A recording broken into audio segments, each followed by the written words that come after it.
From the Tri-State's largest school district returning to class, and tonight we have some answers, but also more questions about bus service for thousands of local kids. Christian Hauser is live at Metro's Transit Hub downtown with that story. Christian, good evening.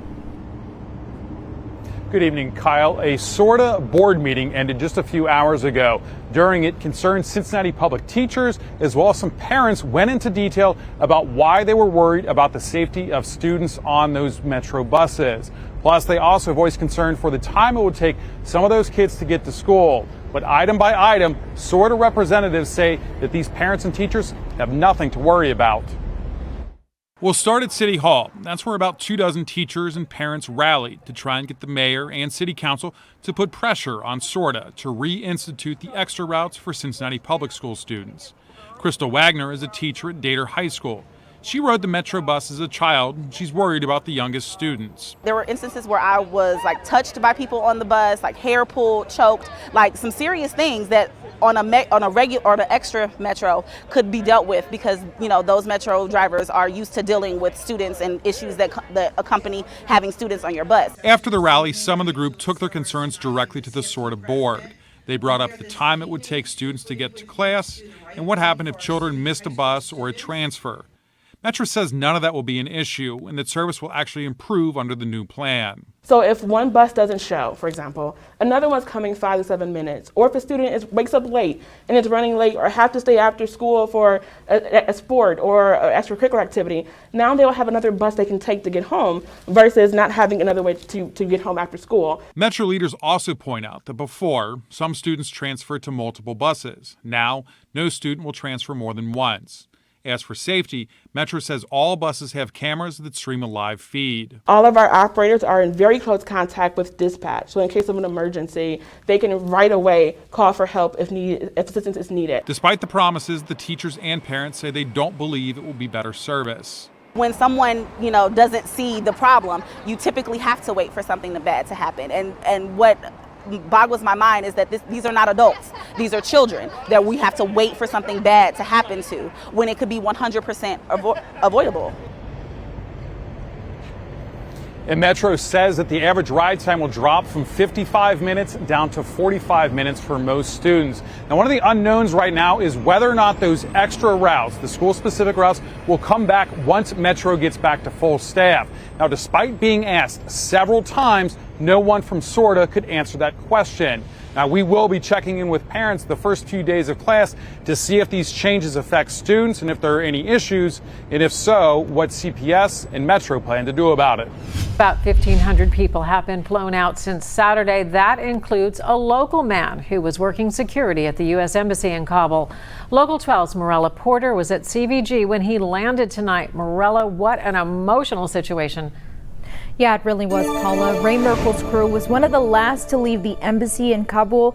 He says while there were talks that they'd be pulling out last week, it was business as usual until Saturday when they were told to pack up. And Sunday was like nothing he's ever seen before. Trying to, get a handle on everything that was going on, and a lot of radio traffic coming in there, and people were trying to decipher what we're hearing on the radio, if it was, Afghans and Taliban outside the compound just doing celebratory fire in the air, or were they shooting at us? The images from Afghanistan stunning the world, capturing the panic and desperation as the Taliban swiftly captured the capital. Ray Merkel was in the middle of it all. This embrace with his wife and son is one of incredible relief, now that he is back home and safe in their arms. Things were collapsing fairly quick, though. The urgency kept picking up as more and more helicopters were coming in. Merkel, a retired Marine, had been working as a civilian contractor at the U.S. Embassy in Kabul since May, providing security. He fears for those left behind. They're just ordinary people. They got families, they want to raise their families, they want to put food on the table, go home at night, grow old.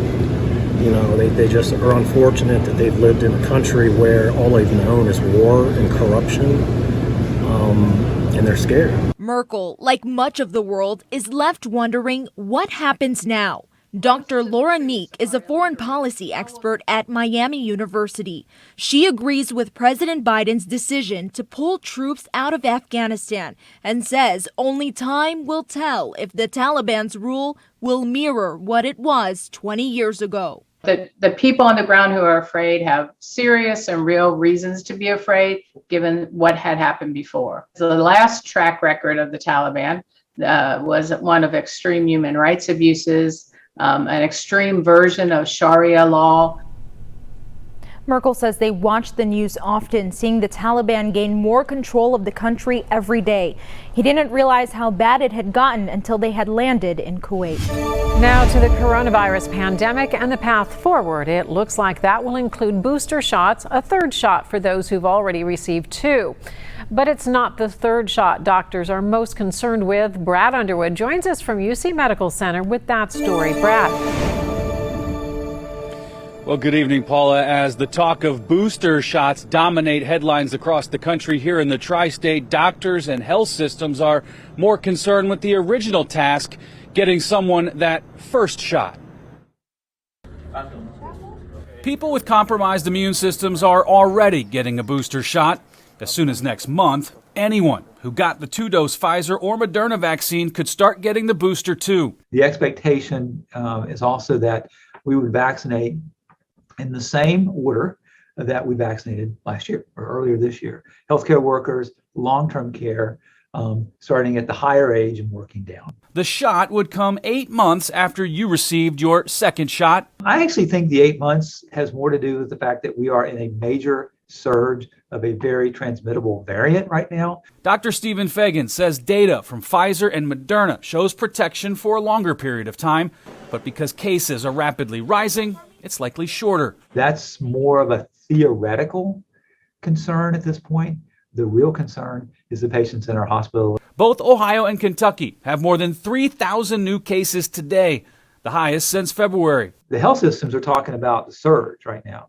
The health systems are talking about the capacity, the staffing, the potential for transfers, the need for oxygen. In Kentucky, hospital transfer requests are coming from Mississippi and Alabama as parking lots are becoming field hospitals in the South. The healthcare capacity is going to get really difficult here in the weeks ahead.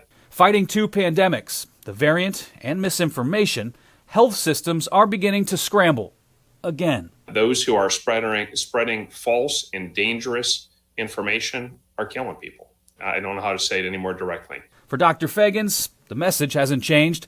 He says the current situation could have been avoided. There's a vaccine on every corner pharmacy.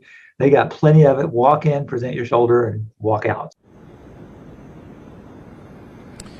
Now this afternoon, Governor Mike DeWine here in Ohio saying that more people are actually getting their first shot than have in recent weeks. Dr. Fagan's also backing that up, seeing about an increase of 600 over the last couple of weeks. And he tells me that nationally, about 1 million people have actually snuck in to get their third dose.